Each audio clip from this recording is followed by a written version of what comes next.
Hi guys, and welcome back to Keep Smiling Adventures, and today it is new shoe day, new bike packing shoe day to be precise, because today we're going to be taking a look at these new Shimano Me7 mountain bike shoes.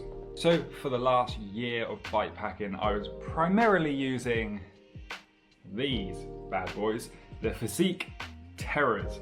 While these were very comfortable shoes for me, they just did not stand the test of time. As you can see, the main issue with these shoes was the durability of the grip on the bottom, and it just generally just did not last. Hiking in these shoes on long hiker bike rocky sections while bike packing, well, it's just not really designed for that, and it just could not stand up to it. And you may have noticed I've been using some other shoes. These are some Giro, I think they're called Giro Cylinder or something like that. Now I have had these ages. I brought these for commuting in. These are kind of like an XC type of shoe. They never really fit me quite right, a bit too narrow and just not generally that comfortable. However, so although I have been using these for the last few trips, as you can see, well, these have definitely seen better days. I really needed to get some new shoes, and we went for the Shimano Me7 mountain bike shoes. Now this isn't going to be a full review of this shoe, it's just going to be like a first impressions, first hands-on, just to have a quick look at them. And then once I've done a few trips on them and I've used them a bit, I will do my full review, but this is going to be a little hands-on. And the first impressions of them, they look so good. I love this olive color with the black and then the red. These do come in just a black color as well if you want, and they retail, wow, they retail at about £180, but I got these on in the sale at 135, so not a cheap shoe, but one I'm hoping that will last a lot longer than the Physique Terror. It's about the same cost as them and generally should hopefully last a bit better. The first thing I want to mention is putting in the cleats on this shoe. Now to do that you need to remove the insole, which is a bit different than most cleats I've ever had to put in. On the Physique ones or on the Giro ones, you just literally screw them into the bottom of the shoe. However, this one, you needed to take the insole out, put in this metal plate, and then put a sticker over it. It was kind of awkward and a bit fiddly, to be honest, before you can screw in the cleat. A little bit awkward, a little bit fiddly, and a bit faffy. Not really sure why it's not just built into the shoe. So the insole is, wow, it's a pretty standard insole that you'll find in pretty much any shoe. Anytime I get new shoes, I always give the insoles that are in the shoe a go for a couple weeks, and if I don't like them then I just change them. I have some that I use. They were just off Amazon. I used them in my work shoes for a while and they were just comfortable, and I've used them in my biking shoes as well. But if it's anything like the Physique ones that I really liked, that are now actually, wow, yeah, completely destroyed. So we will be giving these a test before we actually change them or decide to change them. The thing I want to say, as soon as I took these out of the box, now in my head I was thinking, you know, they are a lot more bulkier than the Physique Terror, as you can sort of see with a side by side.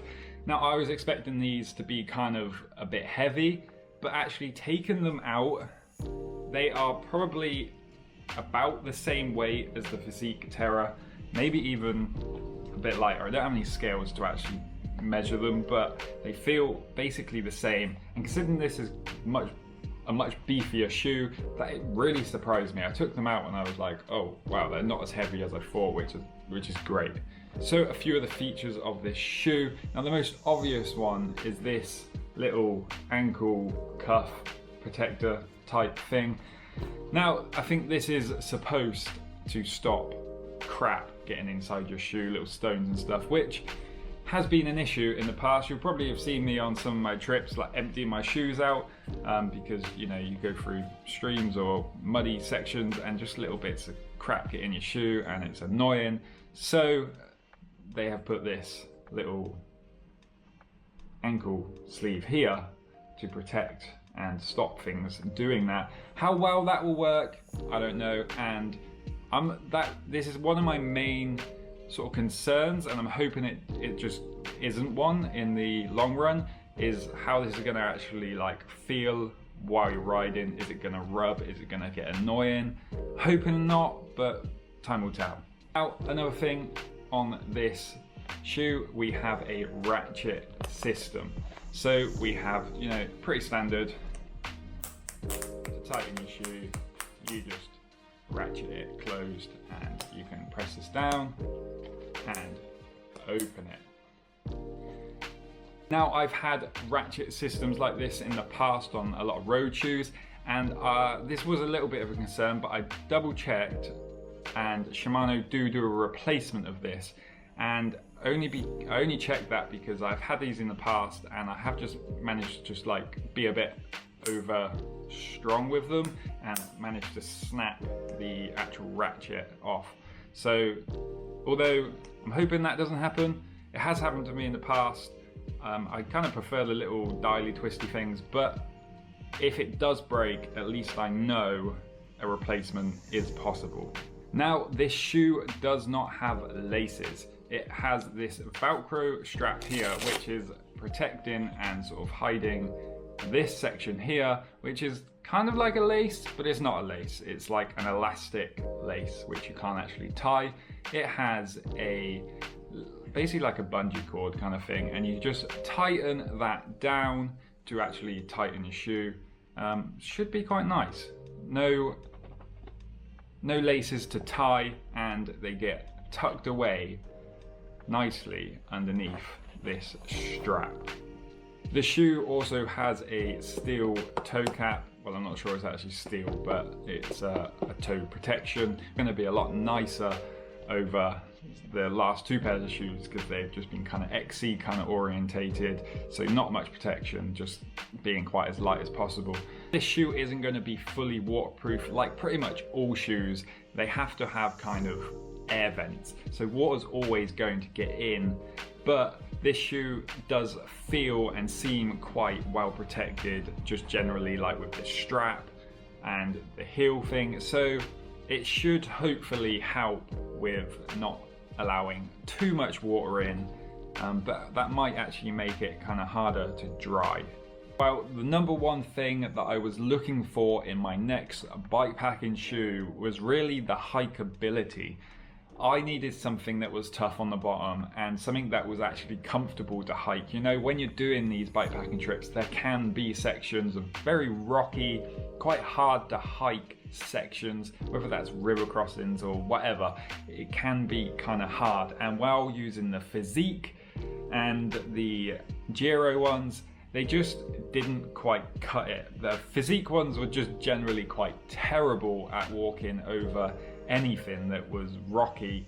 Their grip on the bottom was kind of a bit lacking, and sometimes, like when you have to stand on rocks, it was just slippery and slidey, and it just generally didn't have any grip. Now, on the bottom of these shoes, they are using, well, they must have teamed up with Michelin because they've got the little Michelin man. They are calling that the Michelin OCX3 sole, compound sole.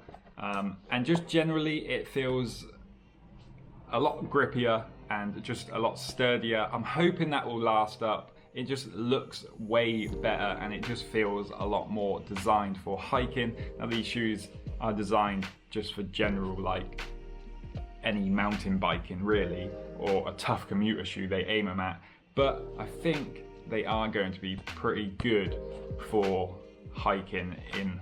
You can sort of see on the bottom here, we have nice, thick, big, cut out grooves to really grip onto whatever you are, well, hiking on. And you've basically got some brake pads alongside your cleats. I've obviously not done a full trip in these yet, but the big difference I noticed from trying these on compared to both of my other pairs of shoes right now are just the general fit is just very nice. You put your feet into these shoes, they're a lot more spacious, which is great for bike packing, as you can wear massive thick socks in the cold.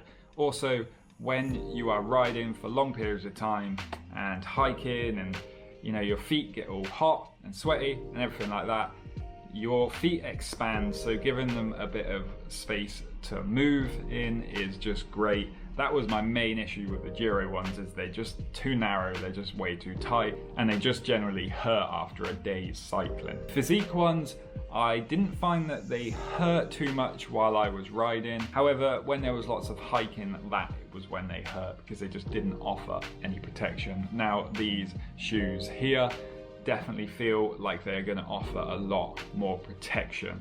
So guys, that was a quick first look at the Shimano Me7 mountain bike shoes. These are going to be my bikepacking shoes for the year of 2022. God, it sounds so futuristic. Hopefully these will last a bit longer than the physique ones. I have high hopes for these. I really love the look of them, and I'm looking forward to getting out on the trails, getting some adventures in on these shoes, and hopefully they will last. If you enjoyed this video, hit that like button, subscribe, and let's keep this channel going. I'll see you in the next adventure. Keep smiling, enjoy the adventure.